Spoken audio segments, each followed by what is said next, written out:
जो हमारी रियासत आपको सबको मालूम है, पिछले 4-5 साल से 6 साल से गवर्नर रूल के अंदर, वो मैं रूल नहीं बोलूँगा, वो एक बीमारी है, उसके अंदर मुब्तला है। और हमारी रियासत के अवाम को, हमारी रियासत की जो आबादी है, उसको हमारे डेमोक्रेटिक राइट्स से बिल्कुल महरूम रखा गया है।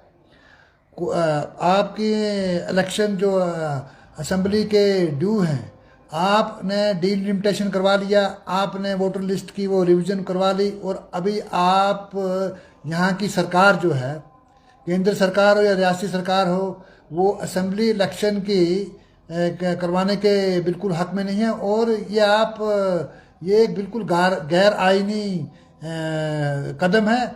और आप एक रियासत को गवर्नर रूल के अंदर कितनी देर यरगमाल बना के रख सकते हो। और अवाम अपनी हक राय दही का इजहार करके, उसका इस्तेमाल करके जो भी सरकार बने, जो भी पॉलिटिकल सरकार बने, वो बननी चाहिए। हमारी डिमांड है कि जल्द से जल्द असेंबली इलेक्शन करवाए जाएं, और पंचायत और जो ये अपने म्यूनसिपालिटी के यूएलबी इलेक्शन को बोलते हैं, वो भी करवाया जाए। और मुझे लगता है कि ये इवन पंचायत के इलेक्शन का भी ये डंडोरा पीट रही, वो भी करने नहीं जा रही हैं, क्योंकि जब तक इनको ये लगेगा कि बीजेपी का जो बड़ी सेफ पोजीशन में है, तब तक ये इलेक्शन नहीं करेंगे। लेकिन ये अवाम को इससे महरूम रखना ये बिल्कुल गैर आइनी है। और रियासत का दर्जा बहाल करने में इनको क्या तकलीफ है, ये बार बार हर पार्टी, और हम भी ये डे वन से बताते चले आ रहे हैं। और रियासत का दर्जा जो है, इसको फौरी तौर बहाल किया जाए। यूटी को ये एक मजाक बना के रखा है। पूरी हमारी रियासत के 1.25 करोड़ या 1.5 करोड़ जितने भी अवाम, उनके साथ ये एक धोखा है, उनके साथ ज्यादती है, नंबर 1। नंबर 2, पैंथर्स पार्टी के एक भी ऑफिस बेयरर को आज की डेट में सिक्योरिटी नहीं दी गई है, और जिनको दी भी गई थी वो विड्रा की गई है। हम गवर्नर महोदय से इस साल फरवरी में जम्मू मिले थे, उनको हमने एक मेमोरेंडम दिया था, उन्होंने वर्बली हमें अश्योर किया था।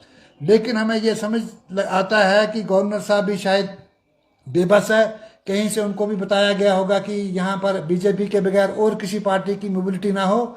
वो ये सिर्फ पॉलिटिकल पार्टी जो अपोजिशन की हैं, उनकी मोबिलिटी को क्रश करने के लिए ये कदम उठाए जाते हैं। हम गवर्नर साहब से सीधा एक सवाल करते हैं, हमारे किसी वर्कर, किसी ऑफिस बेयरर का अगर कोई नुकसान होता है, कुछ होता है, तो गवर्नर महोदय इसके लिए डायरेक्ट और सीधा सीधा जिम्मेदार होंगे। क्योंकि जब भीम सिंह जी जिंदा थे, हम उनके साथ गए तो यही गवर्नर साहब थे, इनको मेमोरेंडम दिया। उसके बाद उनकी वफात के बाद हम इस साल मिले, तो ऐसा लगता है कि ये जो सिक्योरिटी डिपार्टमेंट है, ये सिर्फ बीजेपी के वर्करों, अदना और बड़े वर्करों की खातिरदारी में इनको एक काम दिया गया है। और दूसरी, इनके हिसाब से जो भी पॉलिटिकल पार्टी रिकग्नाइज्ड हैं, यहाँ की स्टेट की 3 इलाकाई पार्टियाँ हैं, नेशनल कॉन्फ्रेंस, पीडीपी और नेशनल पैंथर्स पार्टी, हमें सिक्योरिटी से इन्हें बिल्कुल महरूम रखा गया है।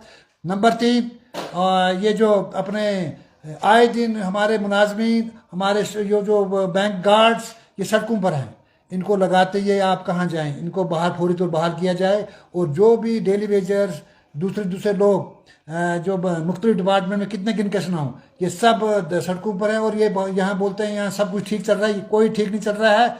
हाँ, ये सिर्फ 2 चीज़ें बोलते हैं हर रोज़, इनके अफसरान, इनके गवर्नर साहब, इनके सेंटर के मिनिस्टरान, कि कश्मीर में टूरिस्ट आ गया, इतना आ गया। हम मानते हैं टूरिस्ट आ गया, हम ये इससे भी हम इत्तेफाक रखते हैं, हम इससे भी इत्तेफाक रखते हैं कि पत्थरबाजी में कमी आई।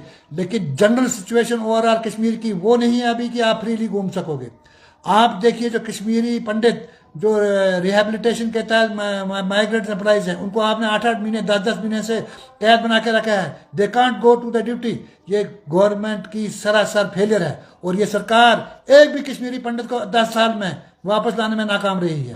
सिर्फ बड़े बड़े दावे करने से कुछ नहीं होगा, ये इनको एक्ट करना होगा। नहीं तो मैं ये सीधा बता दूं कि अवाम बीजेपी सरकार, चाहे सेंटर की हो और यहाँ की सरकार से बहुत नाराज़ हैं, क्योंकि इनको अपने बुनियादी आईनी हकूक़ से महरूम किया गया है। फारूक साहब ने क्या बोला ये वो उसका जवाब दे, लेकिन हमारी पार्टी का ये नज़रिया है, यहाँ का जो कोई भी माइग्रेंट, कश्मीरी पंडित हो, चाहे कश्मीरी दूसरे हिंदूज हो या मुस्लिम हो या सिख हो, जो भी यहाँ से चला गया है, उनको वापस लाने के लिए सरकार ने सिर्फ ये कागजों में पेपर से कुछ नहीं होगा, अमली जामा पहचान पहनाना होगा और प्रैक्टिकली का सबूत देना होगा। और ये सिक्योरिटी जो ये बोल रहे हैं, और जो आप मुझे बताइए, आए दिन आपकी टारगेट किलिंग हो गई है, आपके ये बाहर के जो नॉन लोकल जो काम कर रहे हैं उनकी किलिंग होती है। तो इसका मतलब है कि आप जो ये दावा कर रहे हैं, इस दावे में इतना दम नहीं है। थोड़ा बहुत सुधार है, हम वो मानते हैं। हम ये बिल्कुल तनकीद बराए तनकीद नहीं करते हैं।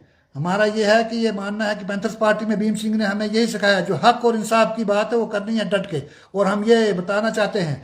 और साथ ही हम जो आने वाले ये पंचायत के इलेक्शंस हैं, इनमें बढ़ चढ़ कर हिस्सा लेंगे। ये सिक्योरिटी दें तब भी लेंगे, नहीं दें तो भी तब भी लेंगे, क्योंकि अवाम बीजेपी और इनके जो यहाँ पर चलाने वाले सरकार बहुत नाराज़ है, और वो अपना गुस्सा तभी निकालेंगे जब उनको वोट का हक देंगे, वो इनको अपनी औकात बता देंगे। मैं पिछले 2 साल से हर प्रेस कॉन्फ्रेंस में 370 को कभी मैं टच नहीं किया था।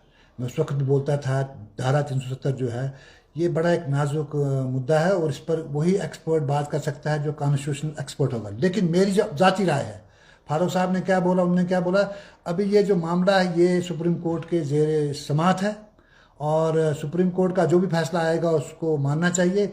बीजेपी क्या कहती है, दूसरी पार्टी क्या कहती है। और लेकिन मैं साथ ये भी बता दूं, यहाँ की जो पॉलिटिकल पार्टीज जिन्होंने राज किया, चाहे नेशनल कॉन्फ्रेंस हो या पीडीपी या थोड़ा देर कांग्रेस, इन्होंने भी इस धारा 370 को सही तौर से पेश नहीं किया। इन्होंने भी इसको एक वोट बैंक की तरह लिया है आज तक। तो हम ये उम्मीद करते हैं कि सुप्रीम कोर्ट का जो भी फैसला है वो मान्य होगा।